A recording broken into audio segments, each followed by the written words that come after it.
Okay, tambala na! At eto na sila, ang nag-iisang masugid na tagahanga ni Nicole Yala, Chris Chuper! Kasama ang nag-iisang die-hard fan ni Chris Chuper, Nicole Yala! Mula sa Mahiwagang Burnay, ang kwento.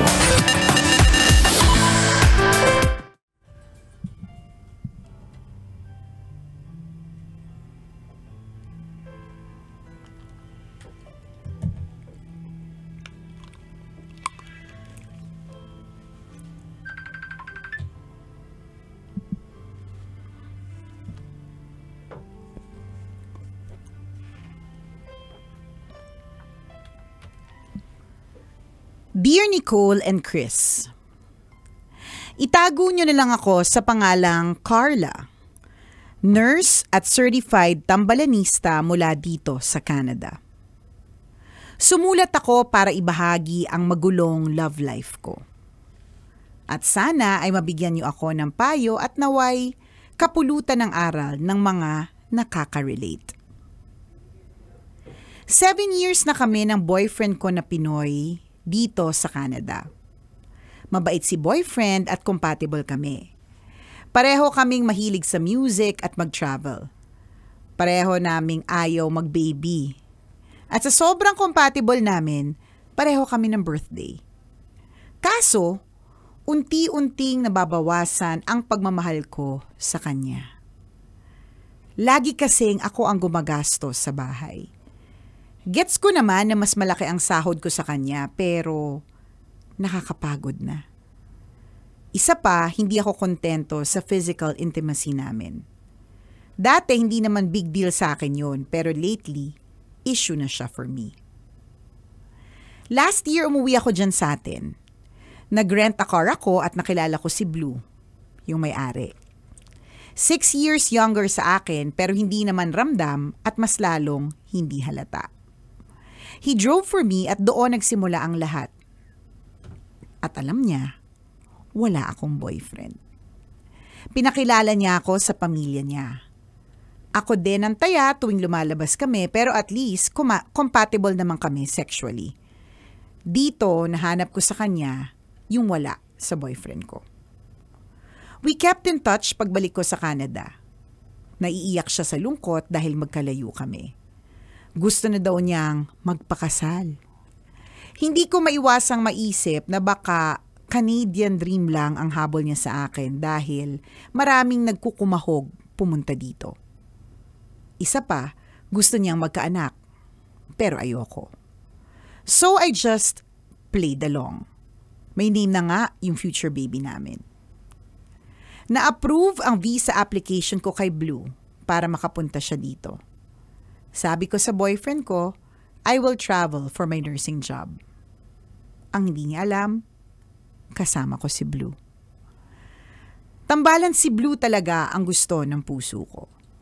Kaso ayoko namang saktan ang long-time boyfriend ko. Minsan gusto ko na lang mag-disappear kasi hindi ko alam kung paano ko sosolusyonan itong problemang pinasok ko. Kung kayo po ba ang nasa sitwasyon ko, papaano niyo po ito lulusutan? Salamat po sa inyong payo. Ang inyong tambalanista, Carla.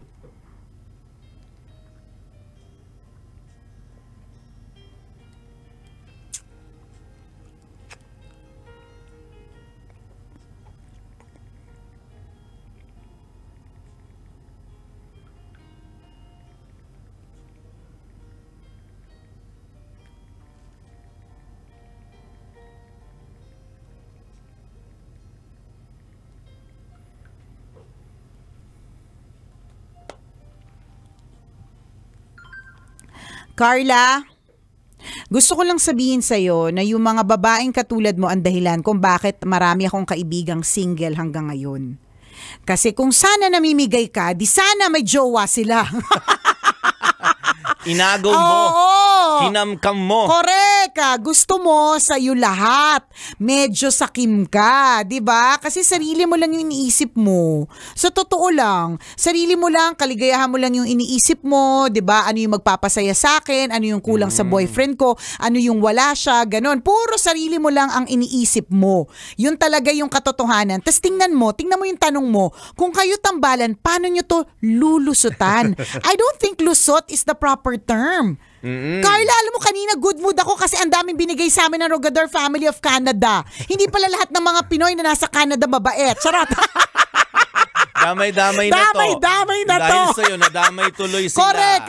Ang babait ng mga tambalanistang taga Canada na binati namin kanina. Ikaw medyo bawas yung kabaitan. Hindi medyo sakim ka, baka hindi mo lang alam. Baka wala nagsasabi sa iyo, pero sa buong kwento mo, I'm so sorry to say you're very selfish. You're only talking about your own happiness. Kaligayahan mo lang. Tingnan mo, si Blue, nakailang sinungaling ka kay Blue. Sinabi mo, si Blue ang gusto ng puso mo, kamo. Gusto ng puso mo, pero grabe ka magsinungaling sa kanya. Diba? Sinabi mo, wala kang jowa. Sinabi mo, may go sa future anak. Ito yung anak natin, ito pangalan. Tapos, you're just playing along. Pero gusto siya ng puso mo, yun yung mahal mo. Ganyan ka pala magmahal. Paano pag hindi mo pa mahal? Pag hindi mo pa mahal, siguro nananakit ka na. Mainit ang ulo ko sa'yo, Carla! Nakakainis yung pagiging sakim mo! Kahapon lang may kaibigan ako umiyak kasi wala siyang jowa, wala na siyang matagpuan.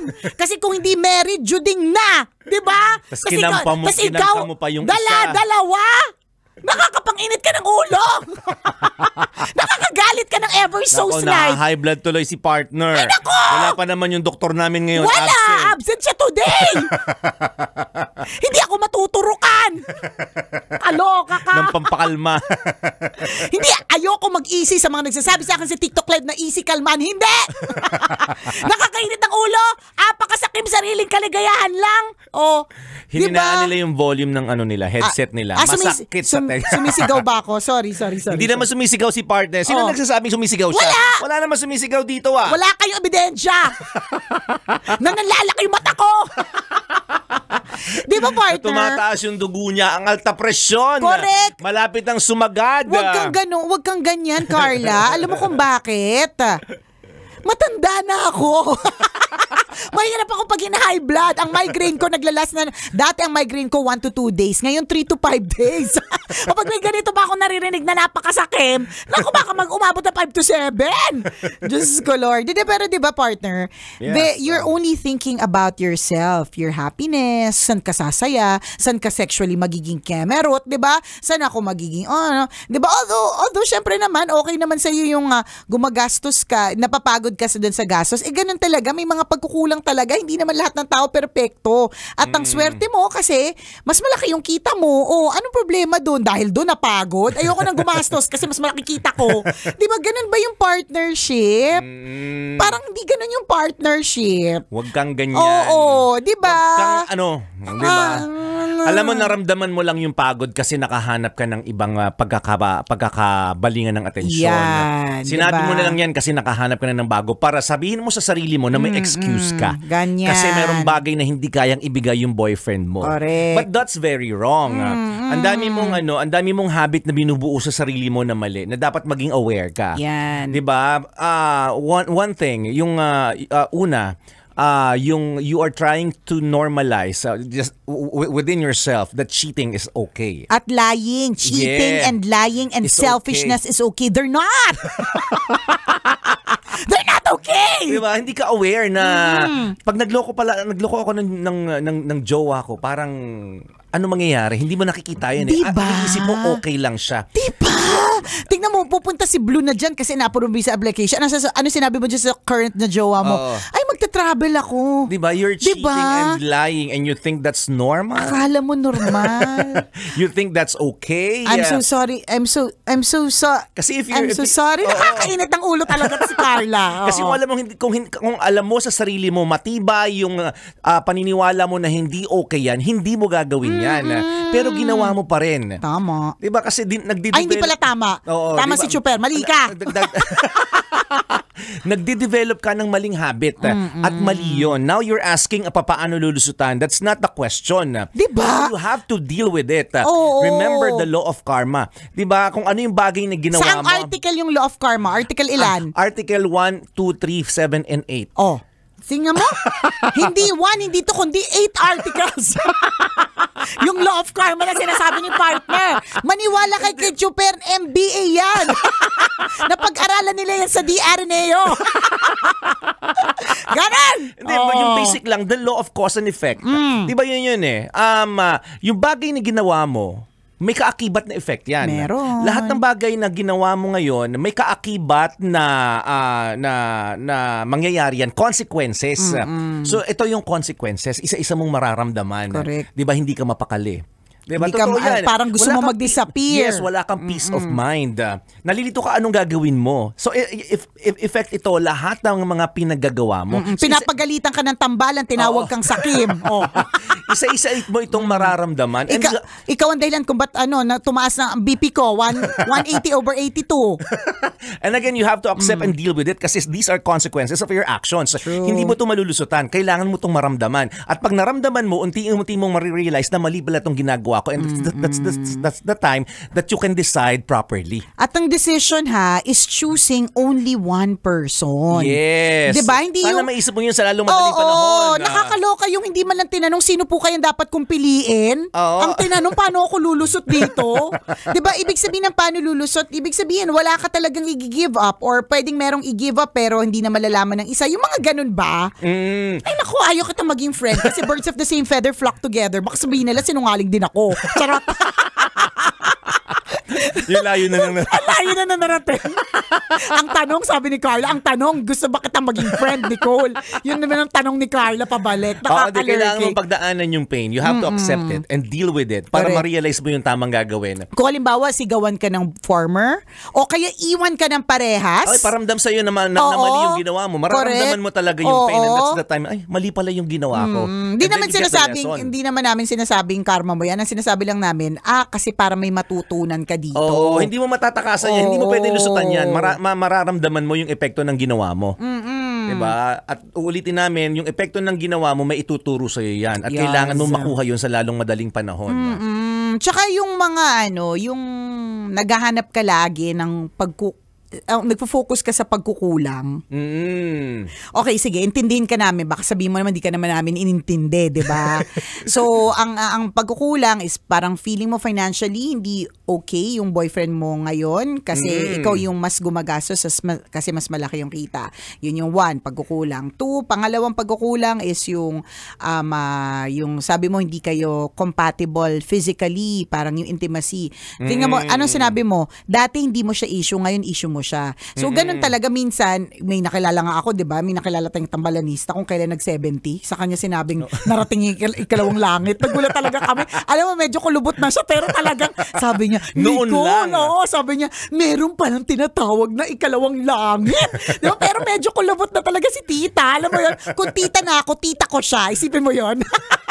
So siguro, may pag-change ng hormone si Ateng. Kung dati hindi ka physically mga ganyan, tapos ngayon ganun ka na. Pero minahal mo siya bago pa man diba? Tas ano mang sinabi mo, very compatible kayo. Ang daming mga magagandang bagay tungkol sa kanya, but you're still choosing to magnify the weaknesses. Yes. Yung sa physical na intimacy, I think may mga I think ang dapat nyo gawin dyan is to talk about it. Kasi minsan, yan yung topic na nahihiyang pag-usapan minsan yung mga couples na parang pakiramdaman na lang or hindi na lang pag-usapan. Yung pala big deal na. Katulad dito kay Carla, di ba? Hindi na lang, baka sa partner mo, wala lang kasi hindi ka naman nagsasabi. Di ba tandaan at ulitin natin ang mga lalaki. At maski naman mga babae, hindi po tayo mga propeta, hindi tayo nakakahula lagi at naiintindihan yung yung mga problema ng bawat isa. Hanggat hindi natin sinasabi at ini-express. Totoo yun. So yung ganyang klaseng bagay, kung if you think kulang na kulang, dyan sa bagay na yan yung bagay na dapat ninyong pagtuunan. Hindi yung, ay, maghanap ako ng ibang kekemehin. Diba? Yung mas bata. Diba? Mga ganon. Kung ang expectation mo ay sasabihin namin sa'yo kung sino ang pipiliin mo, hindi namin sasabihin yun. Ikaw ang makakapag-decide niyan kasi pinasok mo yan. Diba? Again, kailangan mong maramdaman kung ano yung dapat mong maramdaman, the consequences of your action, and that's the time you can properly decide. So good luck sa iyo. Marami kaming tanong din bakit mo ginawa yan, kaya lang kulang na po yung oras. Pwede sa podcast. Pwede din. O sige, doon natin pag-usapan. Doon na lang natin kasi ibuhos. Yung pangalawang tanong ko dito, sinasabi mo ayokong masaktan si ano pangalan ng current niya? Si Blue. Si Blue. Hindi yung sa sobrang nakalimutan niya na. Nakalimutan ko na din yung pangalan ng si Blue yung niya. Bago. Si Blue yung bago. Yung lumang jowa. Yung lumang jowa. Sabi mo, ayaw mo masaktan yung jowa mo. Diba? Alam mo naman sarili mo eh. Diba? Ayaw mo saktan pero ginawa mo pa rin. Yun yung mga tanong. So, diba? Yung mga ganyan pagdedesisyon, may kaakibat na consequences, and again, you have to deal with it. You have no choice but to deal with it. Alam mo, sa totoo lang, Carla, may bigla lang akong naisip. Oo. Dalawang bagay lang ang nararamdaman ngayon ng evil spirit. Number one, natutuwa siya kasi may bagong angkan. May bagong siyang kampon, 'di ba? Pangalawa, pero nalulungkot din siya kasi baka ikaw na ang kapalit. Charot. Kailangan pa bang i-memorize yan? Basic. Charot lang, Carla. Pero this is something na kailangan mo talagang harapin. Hindi yan dapat lusutan. Ha? Harapin mo yan. Harapin mo yung problemang yan. Huwag ka nang luloko. Bad yan. Huwag kang nananakit. Oo, bad yan. Kailangan pa bang i-memorize yan? Love Radio Basic!